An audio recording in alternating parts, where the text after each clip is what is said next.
یہ قافلہ فقط کربلا کی سرخ خاک پر نہیں رکا تھا، یہ وقت کے ضمیر کو جھنجھوڑنے نکلا تھا۔ جو ظلم کے خلاف خاموش نہ رہ سکا وہ قافلہ حسین ابن علی علیہ السلام تھا۔ آئیے اس عظیم قربانی کی داستان کو آگے بڑھاتے ہیں۔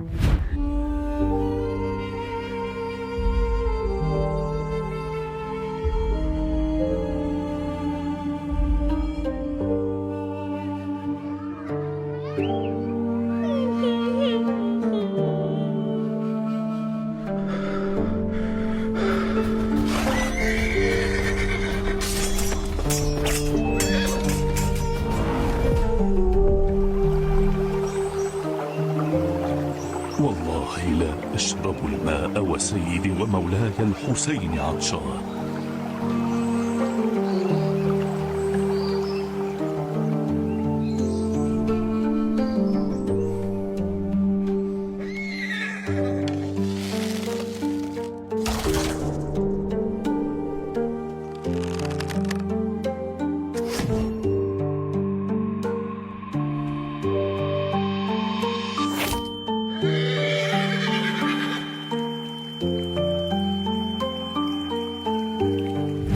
بارہ ذوالحجہ سن 60 ہجری کو جب امام حسین علیہ السلام ثعلبہ کے مقام پر رکے تو انہیں ان کے چچا زاد بھائی حضرت مسلم ابن عقیل اور ان کے میزبان ہانی ابن عروہ کی شہادت کی خبر ملی۔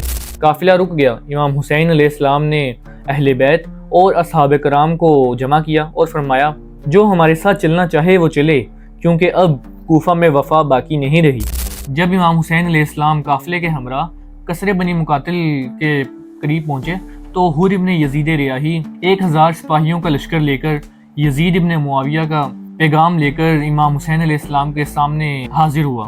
حر نے امام حسین علیہ السلام کو گھیر لیا اور ان کے گھوڑے کی لگام تھام لی اور کہنے لگا کہ میں آپ کو یزید کے پاس بیعت کے لیے لے جانے کا حکم رکھتا ہوں۔ تو امام حسین علیہ السلام نے جواب دیا، میں یہاں اہل کوفہ کی دعوت پر مدعو کیا گیا ہوں، اگر اب تم لوگوں کو میرا آنا ناگوار گزرتا ہے تو میں واپس چلا جاتا ہوں۔ تو حر نے جواب دیا، مجھے جنگ کا حکم نہیں دیا گیا، مگر میں آپ کو واپس جانے کی اجازت بھی نہیں دے سکتا، بس آپ میرے زیر نظر رہیں گے۔ تو امام حسین علیہ السلام نے جواب دیا کہ اگر تم یہی ارادہ رکھتے ہو تو چلو کسی ایسی جگہ چلتے ہیں کہ جو کوفہ کے نہ بہت قریب ہو اور نہ ہی بہت دور، تاکہ حق و باطل کی حجت تمام ہو سکے۔ اور یوں امام حسین علیہ السلام حر کے ساتھ آگے روانہ ہوئے اور میدان کربلا تک پہنچ گئے۔ تاریخ کی کتابوں میں لکھا ہے کہ جب امام حسین علیہ السلام کربلا کی گرم اور خشک سرزمین پر پہنچے تو امام نے وہاں کے مقامی لوگوں جو کہ قبیلہ بنی اسد تھا ان سے اس سرزمین کا نام دریافت کیا۔ تو قبیلہ بنی اسد کے لوگ کہنے لگے کہ اے فرزند رسول، اس سرزمین کا نام تو نینوا ہے، اور مختلف ناموں سے اس زمین کو پکارنے لگے کہ اتنے میں اچانک کیا دیکھتے ہیں کہ قبیلہ بنی اسد کا ایک بوڑھا شخص سامنے آتا ہے اور کہتا ہے کہ اے فرزند رسول، اس سرزمین کا ایک اور نام بھی ہے۔ تو امام حسین علیہ السلام نے پوچھا کہ کیا نام ہے؟ تو وہ کہنے لگا اس سرزمین کو کرب و بلا کہا جاتا ہے۔ تو امام حسین علیہ السلام نے اپنے قافلے کو روک دیا اور کہا کہ یہی ہماری منزل ہے۔ تاریخ کی کچھ روایتوں کے مطابق امام حسین علیہ السلام نے قبیلہ بنی اسد کے لوگوں سے اس سرزمین کرب و بلا کو 65,000 درہم کی قیمت پر خرید لیا، اور خریدنے کے بعد یہ سرزمین قبیلہ بنی اسد کو ہی ہبہ کر دی، اور بدلے میں صرف ایک ہی شرط رکھی کہ اس سرزمین پر ایک عظیم واقعہ پیش آئے گا جس میں مجھے اور میرے خاندان کو بے دردی سے قتل کر دیا جائے گا۔ تو میری تم سے صرف ایک ہی خواہش ہے کہ جب بھی تم لوگ یہاں سے گزرنا تو ہم پر مٹی ضرور ڈال دیا کرنا۔ تو امام حسین علیہ السلام کا یہی مطلب تھا کہ واقعہ کربلا پیش آنے کے بعد ان کو اور ان کے خاندان کے جسموں کو دفنا دیا جائے، اور بدلے میں یہ سرزمین قبیلہ بنی اسد کی ہی ہو جائے گی۔ تاریخ لکھتی ہے کہ جس وقت حر اور اس کا لشکر امام حسین علیہ السلام کے قریب پہنچا تو بے حد پیاسا تھا اور گرمی کی حدت سے ہانپ رہا تھا۔ تو امام حسین علیہ السلام نے اپنے بھائی حضرت عباس اور اپنے بیٹے حضرت علی اکبر علیہ السلام کو یہ حکم دیا کہ حر اور اس کے لشکر کو ذخیرہ آب میں سے پانی پلا دیا جائے، اور یہاں تک کہ ان کے گھوڑوں نے بھی سیراب ہو کر پانی پیا۔ 2 محرم الحرام سن 61 ہجری کو قافلہ امام حسین علیہ السلام کو میدان کربلا میں خیمہ زن ہونے پر مجبور کر دیا گیا۔ یزیدی لشکر بتدریج بڑھتا رہا حتیٰ کہ تعداد 30,000 سے تجاوز کر گئی۔ 3 محرم الحرام سن 61 ہجری کو امام حسین علیہ السلام کو یزیدی لشکر کی جانب سے خیمے نہر فرات سے دور لگانے کا حکم دیا گیا، جس پر حضرت عباس ابن علی کو بے حد طیش آیا اور انہوں نے اپنی تلوار نکال کر خط کھینچ دی اور یزیدی لشکر کو جواباً کہا کہ اگر تم میں ہمت ہے ہے تو اس خط کو پار کر کے دکھاؤ، ہم اپنے خیمے یہاں سے نہیں ہٹائیں گے۔ بی بی زینب سلام اللہ علیہ اور امام حسین علیہ السلام نے حضرت عباس سے کہا، اے عباس اپنی تلوار میان میں رکھو، ہم جنگ نہیں چاہتے۔ یہ کہہ کر امام حسین علیہ السلام نے اپنے خیمے نہر فرات سے دور لگا لیے اور ان کا پانی کا راستہ بھی بند کر دیا گیا۔ امام حسین علیہ السلام نے یزیدی لشکر کو خطبات کے ذریعے کئی بار حق و باطل کا فرق سمجھایا۔ آپ علیہ السلام کے خطبات طویل ہوتے، ان کی عبارت میں سے چند فکرے کچھ یوں تھے، اے لوگو غور کرو، کیا میں تمہارے نبی کا نواسا نہیں؟ کیا علی ابن ابی طالب علیہ السلام جو سب سے پہلے ایمان لانے والے تھے میرے والد نہیں؟ کیا فاطمہ بنت رسول سلام اللہ علیہ جو کہ جنت کی عورتوں کی سردار ہیں میری والدہ نہیں؟ کیا جعفر طیار علیہ السلام میرے چچا نہیں؟ کیا حمزہ علیہ السلام جو سید الشہداء ہیں میرے خاندان سے نہیں؟ کیا تم نے نبی سے یہ حدیث نہیں سنی کہ حسن و حسین علیہ السلام جنتی نوجوانوں کے سردار ہیں؟ اگر تم ان سب باتوں پر یقین رکھتے ہو تو بتاؤ کہ میں کون ہوں اور تم کس کے خلاف کھڑے ہو، حق کہاں ہے اور باطل کہاں ہے؟ اے لوگو اگر تم مجھے نہیں مانتے تو کم از کم میرے حسب و نسب کو تو پہچانو، کیا میں تمہارے نبی کا خون نہیں ہوں؟ کیا قرآن مجید میں ہمارے متعلق یہ نہیں آیا کہ اے نبی صلی اللہ علیہ وسلم ان سے کہہ دو کہ میں اجر رسالت کچھ نہیں مانگتا مگر یہ کہ میرے اہل بیت میرے قرابت داروں سے مودت رکھیں؟ تو پھر بتاؤ کیا تم اس محبت کا یہی صلہ دیتے ہو؟ خبردار میں ہرگز تمہارے ظلم و جبر، باطل اور فسق و فجور کے سامنے جھکنے والا نہیں ہوں۔ میرے لیے عزت کی موت بہتر ہے بنسبت ذلت کی زندگی کے۔ 7 محرم الحرام سن 61 ہجری کو اہل بیت کے چند پانی کے ذخائر بھی ختم ہو گئے، اب پینے کو نہ پانی تھا اور نہ کھانے کو کچھ کھانا۔ بچے گرمی کی حدت کے باعث پیاس کی شدت برداشت کرنے سے قاصر تھے۔ 9 محرم الحرام کی شام حر ابن یزید ریاحی نے ضمیر کی آواز سنی اور اپنے بیٹے کے ہمراہ امام حسین علیہ السلام کے خیموں کے قریب آ گیا اور امام حسین علیہ السلام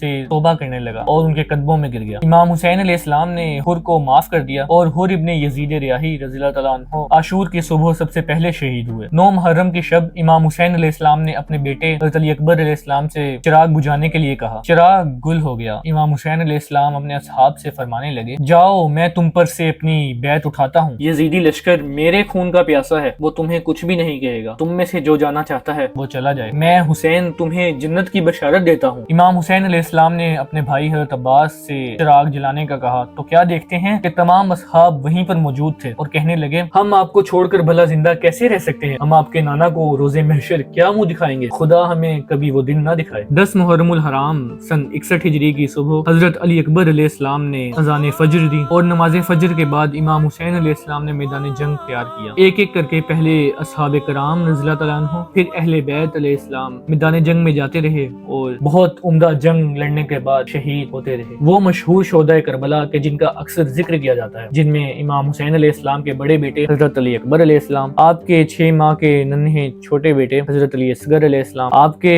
بھتیجے حضرت قاسم ابن حسن علیہ السلام، آپ کے بھانجے حضرت عنو محمد علیہ السلام، آپ کے بھائی حضرت عباس ابن علی علیہ السلام، آپ کے اصحاب میں زہیر ابن کین رضی اللہ تعالیٰ عنہ، حبیب ابن مظاہر الاسدی رضی اللہ تعالیٰ عنہ، مسلم ابن اوسجہ الاسدی رضی اللہ تعالیٰ عنہ، جون ابن حوی رضی اللہ تعالیٰ عنہ اور دیگر اصحاب کرام اور اہل بیت علیہ السلام شامل۔ ایک واحد شخصیت جو میدان کربلا میں نہر فرات یعنی پانی تک پہنچی وہ حضرت عباس ابن علی علیہ السلام تھے۔ جب آپ سے بچوں کی پیاس برداشت نہ ہو سکی تو ہاتھ میں مشق سکینہ تھامے امام حسین علیہ السلام سے میدان جنگ میں جانے کی اجازت طلب کرتے ہیں اور کہتے ہیں کہ اے امام، اے میرے آقا، مجھ سے بچوں کی اب پیاس برداشت نہیں ہوتی، جس پر امام حسین علیہ السلام اپنے دل کو تھام کر حضرت عباس ابن علی جو کہ ان کو اپنی جان سے بھی پیارے تھے میدان جنگ میں جانے کی اجازت دے دیتے ہیں۔ اجازت ملنے پر دشمن کی صفوں کو شیر کی طرح چیرتے ہوئے نہر الکمی کی جانب بڑھے، پانی ہاتھوں میں لیا، پی سکتے تھے مگر نہیں پیا، مشق سکینہ بھری اور واپسی کے راستے پر چل دیے۔ لشکری یزید نے ہر طرف سے گھیر کر تیر برسا دیے، دونوں بازو قلم کر دیے، نیزہ مارا اور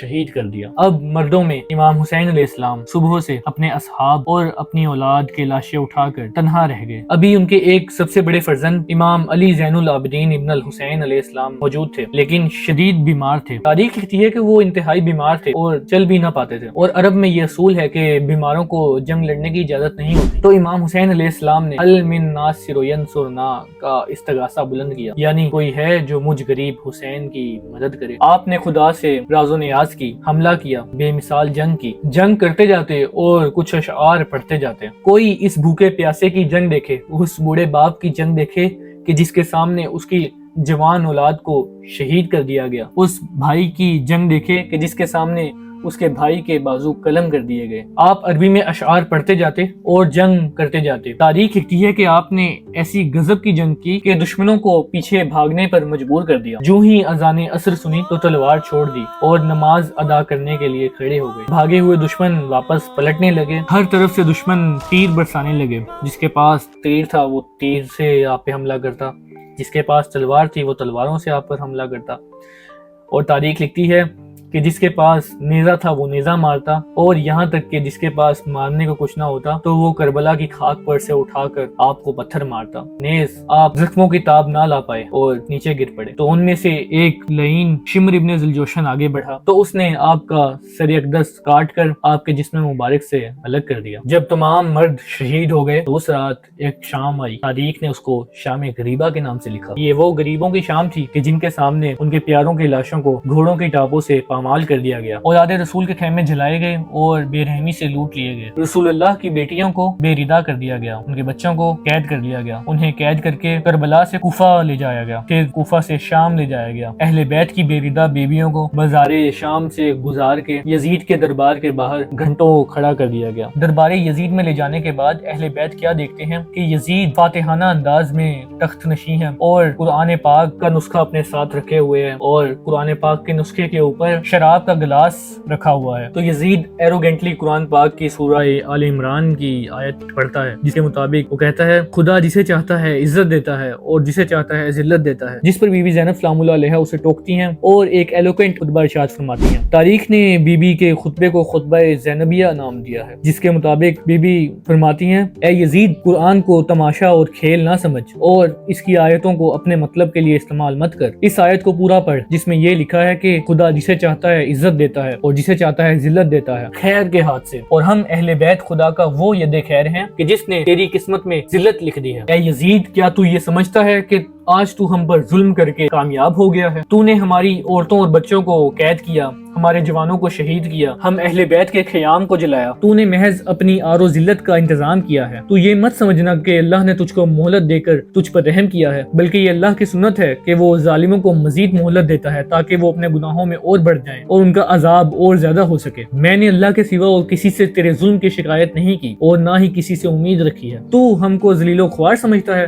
لیکن ہم وہ ہیں کہ جن پر قرآن نازل ہوا، جن کے گھر پر وحی اتری اور جن کو اللہ نے قرآن میں ہر گندگی و نجاست سے پاک رکھا ہے۔ اے یزید، تو نے جو کچھ کیا ہے تو اس کو بھول مت جانا، قیامت کا دن دور نہیں، اس دن اللہ سب کا حساب لے گا اور اس کی عدالت سے کوئی بچ نہ پائے گا۔ بی بی زینب سلام اللہ علیہا کے بعد امام زین العابدین علیہ السلام نے بھی طویل خطبات ارشاد فرمائے۔ واقعہ کربلا کے بعد یزید کی حکومت تقریباً 3 سال اور 6 ماہ تک رہی۔ اس کی موت 13 ربیع الاول سن 64 ہجری میں 37 سال کی عمر میں شام میں حمص کے شہر میں ہوئی۔ یزید کی موت کے چند ہفتوں بعد ہی اہل بیت اطہار کو ربیع الاول کے آغاز میں سن 64 ہجری میں قید سے رہا کر دیا گیا۔ رہائی کے بعد اہل حرم نے واپسی پر کربلا کا رخ کیا اور 20 صفر سن 64 ہجری کو شہدائے کربلا پر گریہ کیا۔ یہی زیارت پہلا 40 شمار ہوتا ہے کہ جس میں امام زین العابدین اور بی بی زینب سلام اللہ علیہا شامل تھے۔ قید کے دوران امام حسین علیہ السلام کی چھوٹی بیٹی بی بی سکینہ سلام اللہ علیہا زخموں کی تاب نہ لا سکی اور قصر دمشق کی ایک کوٹری میں شہید ہو گئی۔ یہ غم اہل بیت پر مزید قیامت بن کر ٹوٹا۔ تو ویورز، میدان کربلا میں دونوں جانب تکبیر کی صدائیں بلند تھیں،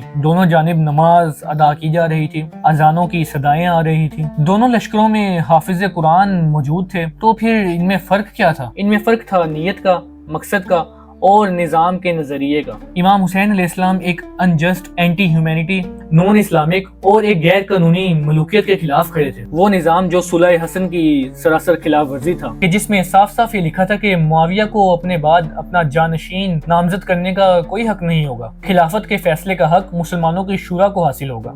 امام حسین علیہ السلام یہ جانتے تھے کہ ہر ظلم و فتنہ ایک غلط نظام سے پیدا ہوتا ہے، وہ سسٹم کہ جہاں عوام کی رائے کی کوئی وقت نہ ہو اور فیصلے محض تلوار، وراثت اور اقتدار کے زور پر ہوں۔ امام حسین علیہ السلام نے ایک منصفانہ اور عوامی نمائندگی والے نظام کی بنیاد کے اوپر قیام کیا، چاہے وہ ڈائریکٹ ڈیموکریسی ہو کہ جہاں عوام براہ راست خود فیصلہ کریں، یا پھر انڈائریکٹ ڈیموکریسی ہو کہ جہاں عوام اپنے ریپرزینٹیٹیوز کو منتخب کریں۔ وہ ایک ایسا منصفانہ نظام چاہتے تھے کہ جو خلفائے راشدین کی سنت پر قائم ہو، جیسا کہ صلح امام حسن میں درج ہے۔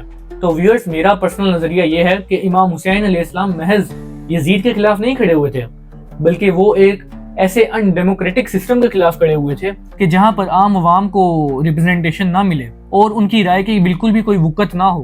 آپ ایک ظلم و جبر سے قائم کی گئی ایک مونارکی کے خلاف کھڑے تھے. تو ویورز شاید آپ میری نظریے سے متفق نہ ہوں اور یہ بالکل فطری عمل ہے because the true beauty لائز in the diversity of thoughts. تو ویورز آخر میں اس گفتگو کو اس شعر کے ساتھ کنکلوڈ کرتے ہیں جو میرے دل کے بہت قریب ہے. کربلا کی خاک پر کیا آدمی سجدے میں ہے, موت رسوا ہو چکی زندگی سجدے میں ہے, وہ جو ایک سجدہ علی کا بچ رہا تھا وقت فجر, فاطمہ کا لال شاید اب اسی سجدے میں ہے.